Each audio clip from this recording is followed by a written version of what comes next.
guys, welcome back to the channel. We're back on the Thunderbird 2 build, and I just thought I'd show you some really cool stuff that I've got going on with this build. I found, not that I found, but I'm trying a brand new weathering technique to show you guys, actually I want to show you guys how I did this.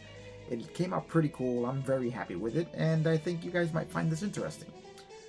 So, we're going to go over it and I'll show you exactly how I did it. We'll walk through the whole painting process so you guys can see how I got this effect here. Alright, so let's get started and get to the paint booth. Well, not the paint booth first. First I want to show you something, then we're going to go to the paint booth. Guys, we're here and this is the effect that I was telling you about.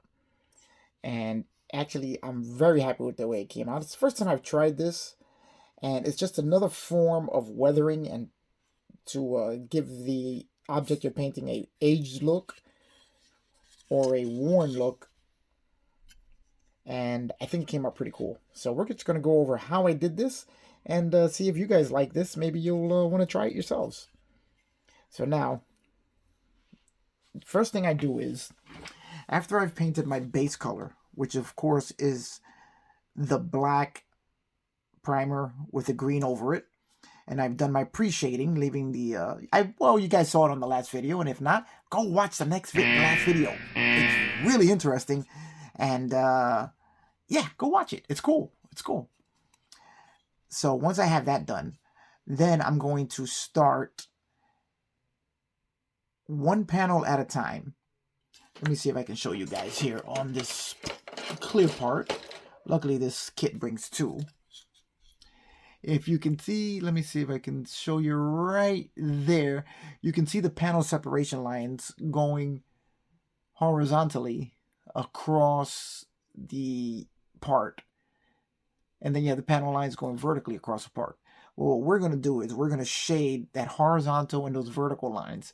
That way it'll create the panel lines and give us our shading across. It's actually pretty interesting. I think so anyway. I hope you guys think so too. Otherwise, I'm just probably talking to myself at this point.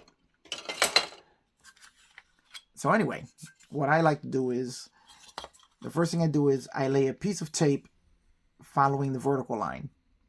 Then I lay another piece of tape following the horizontal line.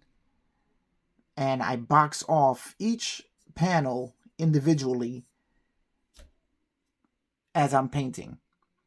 So it is quite a bit of a lengthy process, because you're doing each individual panel separately. And then the way in which I spray it is what completes the effect. So let's go to the paint booth. I'm going to snap my fingers. Wait for it. And then we're going to end up in the paint booth.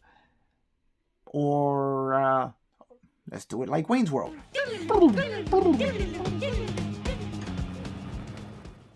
Okay guys, now that we have been magically transported to the paint booth, this is what I wanted to explain to you. Now that you can see here how I have the section that I want to paint already sectioned off and masked all around. Now, my painting process is a little bit different than you normally would when you're painting anything other than doing this, which is I'm not spraying directly on the part itself. What I'm actually spraying on is on the masking tape.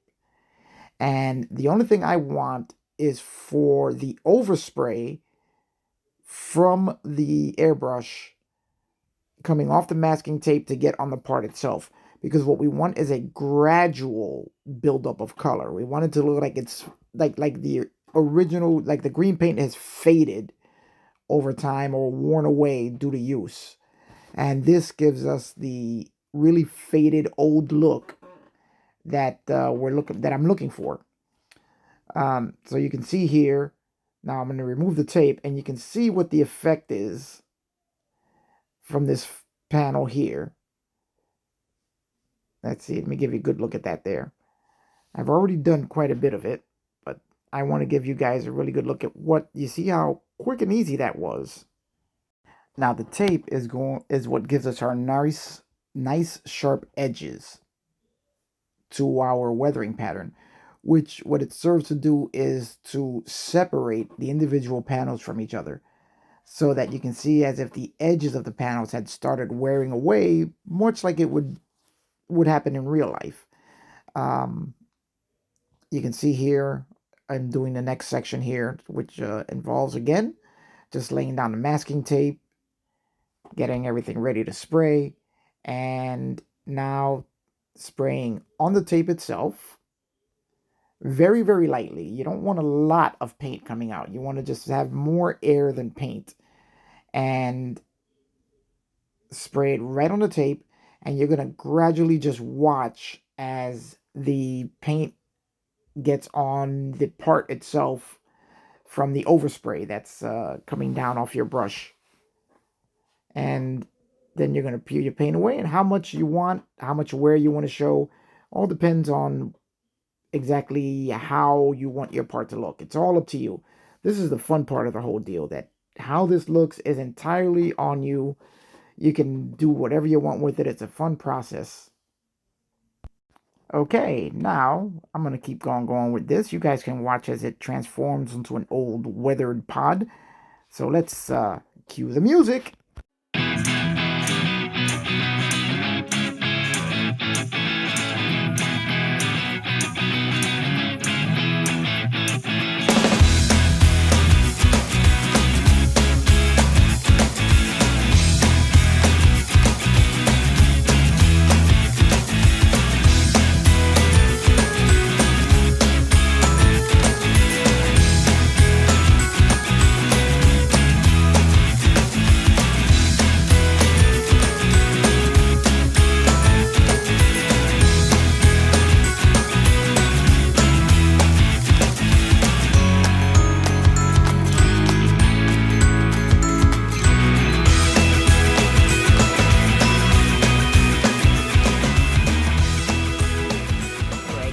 And this is our finished pod. You can see, well, almost finished. I may be adding a little bit more color to it just to bring up a little more detail in that, but I think this is looking exactly like what I was looking for. You can see now how we highlighted the panel lines, the vertical and the horizontal ones, and we've even used the paint to make the seam into just another panel line. Since I'm not going to be redoing all the seams on this because I've already painted it, and this is, as I said before, more of an exercise to learn how to light a kit. And now I've turned it into an exercise in trying new weathering techniques. And I'm really liking the way this is coming out.